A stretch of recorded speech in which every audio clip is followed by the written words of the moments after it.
My mother convinced my boyfriend to marry my sister. She looked him straight in the eyes and said, "She's stronger and better for you," as if I were the weakest link in my own life. When I found out, something inside me broke so cleanly, it felt like silence. So I left Boston, my family, the ruins of who I used to be, and I built a life from nothing. Years later, at the grand party I hosted in Seattle, my family walked through my doors smiling, but when they saw my husband, their faces turned pale, and the story truly began. I grew up in a house that looked perfect, from the street white pillars, trimmed hedges, windows that glowed warm at night, but inside everything felt staged, like we were performing a version of family life that only existed for the neighbors. My mother, Linda, curated that illusion the way some people curated museum exhibits. Scarlett, my older sister, was the centerpiece. I was the quiet shadow in the corner. Scarlett didn't even try to shine. She just existed, and everyone else made room for her. Teachers adored her. Relatives complimented her. My mother practically revolved her life around her. "She just has presence," she'd say, brushing Scarlett's hair with this proud, theatrical smile. Then she'd glance at me, hair pulled back, wearing jeans, usually holding a book, and the smile would fade. "Willow's smart," my dad would offer weakly. Linda would sigh. "Yes, but people don't remember smart." I used to pretend her words didn't stick. They did, every single one. I found refuge in screens and lines of code. Programming made sense. It didn't play favorites. If you made a mistake, the system told you. If you fixed it, it worked. At home, nothing worked, no matter how hard I tried. Then came Ethan. I met him in a student workspace during my junior year. He laughed easily, talked softly, and listened like what I said mattered. For a girl who grew up learning to take up as little emotional space as possible, it felt like sunlight after years of winter. He appreciated things my family never noticed: how I organized my notes, how I thought through problems, how I moved quietly, but with purpose. When I introduced him to my family, my father shook his hand warmly. Scarlett smiled politely. My mother's eyes, though, flickered with an interest I didn't understand at the time. Not in Ethan as a person, no. In what Ethan represented: ambition, potential, a future that could be shaped. "It's nice to have someone steady," Linda said later, stirring her tea. "Maybe he'll bring you out of that tech cave you live in." It sounded like a compliment. It wasn't. I ignored the shift at first. I ignored the way Scarlett dressed up a little more when Ethan visited. I ignored Linda pulling him aside to ask about his goals, his plans, his vision. I even ignored the first time Ethan mentioned my sister, in a tone that felt warmer than necessary. Because for once, I wanted a chapter of my life to go right. But deep down, something in me already knew this family never let anything of mine stay mine for long. I didn't realize when things truly began to shift. Maybe it was the day Ethan started showing up late to our study sessions with vague excuses. Maybe it was when he began checking his phone more than flipping it over whenever I walked into the room. Or maybe it was the morning he mentioned my mother's cooking, like he'd been eating at our house more often than I knew. "Your mom makes incredible lemon chicken," he said casually. I froze. "You saw my parents this week?" He blinked slowly, as if searching his memory. "Oh yeah, your mom invited me over, just to talk. Just to talk." My mom had barely asked me about my classes in months, but she had time to chat with my boyfriend. The first ember of dread lit in my stomach. It grew when I found a receipt in his car gas from a station in Boston. He told me he'd been in New York that day. I held the receipt between my fingers, the paper warm from the sun, and every instinct in me screamed that something was wrong. When I asked him about it later, he smiled stiffly. "Your mom needed help with something. She said you were busy. I didn't think it was a big deal." Busy. That was her favorite word to justify pushing me aside. "She said Scarlett's been struggling," he added gently. "She could use support." Support. He said it with softness, like Scarlett was fragile glass and I was a hammer. One weekend, I decided to drive home unannounced. I told Ethan I was staying in my dorm to finish a project. I needed clarity. I needed truth. I walked into my parents' house at 9 p.m. The living room lights were on. Voices carried soft, familiar, intimate. I stopped in the hallway. Scarlett's laugh. Ethan's voice. My mother's low, pleased hum. I leaned against the wall and peeked around the corner. There they were, Scarlett sitting close enough for her knee to touch his. My mother perched in her armchair like a queen presiding over a coronation. Ethan sat between them, his face confused, conflicted, already half convinced of something he didn't know he'd agreed to. "She's stronger and better for you," my mother said, her voice honeyed. "Willow is distracted. She chooses her work over people." Scarlett understands connection. Scarlett lowered her lashes, performing innocence. "I just want you to be happy, Ethan." My heart cracked open quietly, cleanly. My mother continued, "Willow will build her career no matter what. But Scarlett, she needs someone like you. Someone successful, someone who fits. Like I was a puzzle piece she'd tried to sand down but still refused to snap into place. Ethan didn't argue. He didn't defend me. He didn't even notice I was standing there watching my world bend sideways. My breath caught in my throat, and the truth burned hotter than betrayal. This wasn't an accident. It was a plan, and I was the only one who hadn't been in on it. I don't remember leaving the house. One moment I was staring at the living room, my mother orchestrating Scarlett, performing Ethan bending, and the next I was in my car, gripping the steering wheel so tightly my fingers went numb. Boston's night air pressed cold against the windows, but inside, everything felt overheated, suffocating. I didn't drive back to campus. I drove until the city thinned out, until highway lights blurred into streaks. When I finally pulled into a rest stop, the adrenaline evaporated, and the grief hit sharp, humiliating total. My mother hadn't just interfered. She'd replaced me. And Ethan, all he did was sit there and let her. I called the only person I trusted. "Riley, I need help." She didn't ask why. "I'm coming." Within hours, I was back in my dorm packing a small bag while Riley watched quietly from the doorway. When she finally spoke, her voice was low, steady. "You need to get out of here for a while. Not just this dorm, this whole orbit." She was right. I withdrew from my final semester 2 days later. Professors were shocked. Advisors pushed me to reconsider. But the truth was simple. I couldn't breathe in Boston anymore. The betrayal didn't just break my heart. It broke the illusion I'd clung to my whole life. That if I worked hard enough, stayed quiet enough, proved myself enough, my family would eventually see me. Instead, they'd shown me exactly who they were. I packed what I could, sold what I couldn't. Then I left, moving across the country with one checked suitcase and no plan other than escape. Seattle felt like a foreign planet at first. The air smelled of rain and cedar. People didn't know my mother. They didn't know Scarlett. They didn't know that the girl ordering coffee with trembling hands had just watched her life implode. Riley's cousin let me crash in her small apartment for a few weeks. I remember lying awake on that fold-out couch, hearing the refrigerator hum, feeling the weight of failure pressing into my ribs. But pain is strange. It breaks you open in ways that make space for something new. On a quiet morning after days of barely functioning, I stood at the window and saw the sun hitting the lake. Something in me, something small but stubborn, whispered, "Get up." So I did. I found a therapist, Dr. Linden, who didn't accept my polite, "I'm fine." She pushed until the truth spilled out, messy and raw. "You weren't chosen," she said once, "because your family didn't want to see your worth. That's not your failure." I applied to finish my degree in Seattle. Then I built a new life, one piece at a time, jobs, routines, friendships, stability. My world didn't rebuild quickly, but it rebuilt honestly. And slowly, anger became clarity. Clarity became strength.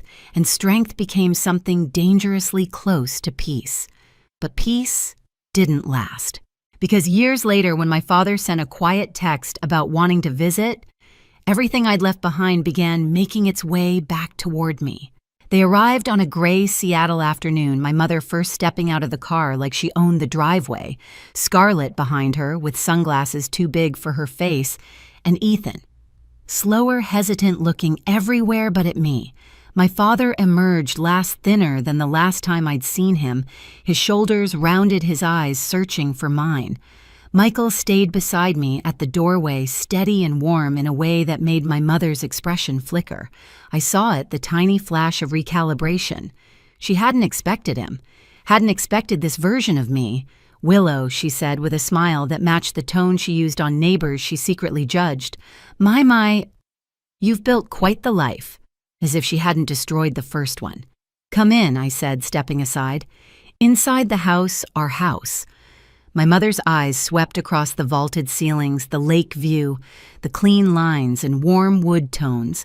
My living room was controlled intentional, and for the first time in my life, I had home field advantage. We sat for dinner, my father, quiet Scarlet, glancing around with thinly veiled envy, Ethan shrinking into his chair every time Michael spoke. My mother, of course, narrated the room like she was leading a tour, and then Michael asked the one question that cracked the surface. So he said calmly, "When was the last time all of you were in the same room together?" My mother straightened. "The engagement party, of course." My stomach tightened. Scarlet stiffened. Ethan took a large sip of water, nearly choking on it. Michael nodded, perfectly polite. That must have been difficult for Willow. The room stilled. My mother's smile thinned. Well, Willow wasn't emotionally prepared for that season of life. A season of life. Not betrayal, not manipulation. A season. I opened my mouth, but Scarlet beat me to it. "Mom, stop," she said quietly. My mother's head snapped toward her. "Excuse me." Scarlet set down her fork. Her hands trembled slightly. "We're not doing this. Not here." My mother's voice lowered. "Scarlet, no." Scarlet insisted louder this time. "You need to hear this." And then, impossibly, like watching a dam crack open, years of secrets spilled into the open. "Willow deserves the truth," she said. My heartbeat thudded in my ears. Scarlet looked at me, really looked, and for a moment she wasn't the golden child, the chosen one, the polished perfection. She looked tired, sad, human. Mom didn't just talk to Ethan, she began. She called him, repeatedly, told him you were distracted, too ambitious, that you weren't serious about your future with him. My stomach dropped. She also told him you were talking to someone else at school, Scarlet whispered, that you were planning to leave him. My voice cracked. "I know," she said quickly. "I know you didn't." Ethan's face went red. "Scarlet." She held up a hand. "I'm not finished." My mother's jaw clenched. "Scarlet Heart, you will stop this right now." "No," Linda Michael said evenly. "She won't." The icy silence that followed was unlike anything I had ever seen my mother confronted with. She turned her fury on Michael, but he didn't flinch. Not once. Scarlet pressed on. "Mom even drafted messages on your old device," she confessed. "She had me send them so they look like they came from you." I stared at her. "You sent them?" Tears filled her eyes. I was stupid.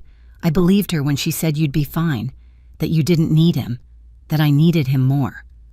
Michael reached for my hand under the table. His grip was grounding real.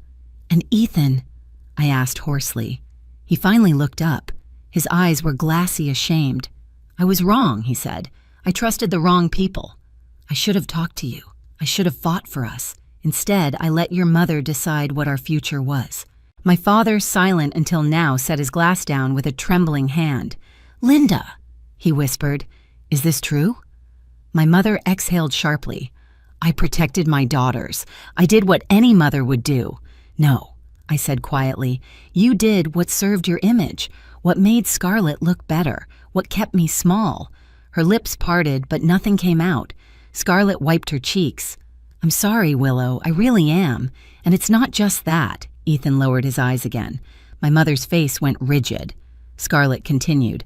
"Mom told Ethan his career would be stronger with someone more polished, more useful for networking. Useful. Networking. Like I was a resume and she was editing me out." My father looked gutted. "Linda, how could you?" But before she could answer, Michael pushed his chair back slightly, leaning forward with a calmness that somehow made him more formidable. "What you did," he said to Linda, "was abuse, emotional manipulation. You didn't just sabotage her relationship, you sabotaged her future because it didn't fit your narrative." My mother's voice trembled with indignation. "I won't be lectured in my daughter's home." "No," I said softly. "You won't. You'll listen." The room felt electric. I looked at all of them, my parents, my sister, my ex. people who had once been the center of my life, people who dismantled it piece by piece. "You cost me years," I said. "You cost me stability, my final semester, my confidence. You told me I wasn't worth choosing, but I built myself back. Without you." My mother scoffed, but it was weak defensive.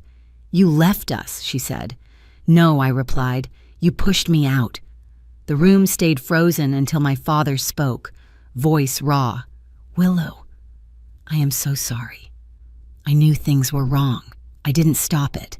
That's my failure, not yours." For the first time in decades, he looked directly at my mother. "This ends," he said softly but firmly. "Today." Linda's expression faltered, shocked that the man who always stayed silent had finally taken a side. Michael stood, then walking to my side. His presence alone was a declaration. When they saw my husband, their faces turned pale, I said, looking at each of them. "This is why. Not because of who he is, but because he represents the life I built without you. One you couldn't control." Scarlett let out a quiet sob. Ethan stared at the floor. My mother grabbed her purse. "We're leaving." But my father didn't move. "I'm staying," he said. "Willow and we have things to mend." My mother stared at him stunned. Then she walked out. Scarlett followed slowly, but before she left, she turned back to me. "I'm done letting her control me," she whispered. "I want to make things right, if you'll let me." Ethan approached last. "I'm sorry," he said quietly, "and I'll spend years being sorry, but I'm glad you found someone who sees you." Then he too walked out. The door closed. Silence. Michael squeezed my hand. "You okay?" And for the first time in years, I was. In the days after that confrontation, the house felt strangely quiet, like years of noise had finally drained out. My father stayed with us for the rest of the week. We took slow walks by the lake, sat on the balcony in the evenings, and talked in a way we never had before. No pretending, no tiptoeing around my mother's moods, just honesty, fragile but real. One morning, while the light hit the water in soft gold, he said, "I spent so long trying not to make waves that I forgot how to protect the people who needed me most." His voice carried regret, not shame. "I can't change the past, Willow, but I want to spend whatever time I have left being your dad." I reached for his hand. That's all I ever wanted. We stayed connected after he returned to Boston, weekly calls, hospital updates, quiet conversations that felt like repairing old bridges. When he passed months later, I flew back for the funeral. Scarlett stood beside me. She'd left Ethan, moved into a small apartment, and found a job on her own. Nothing glamorous, but entirely hers.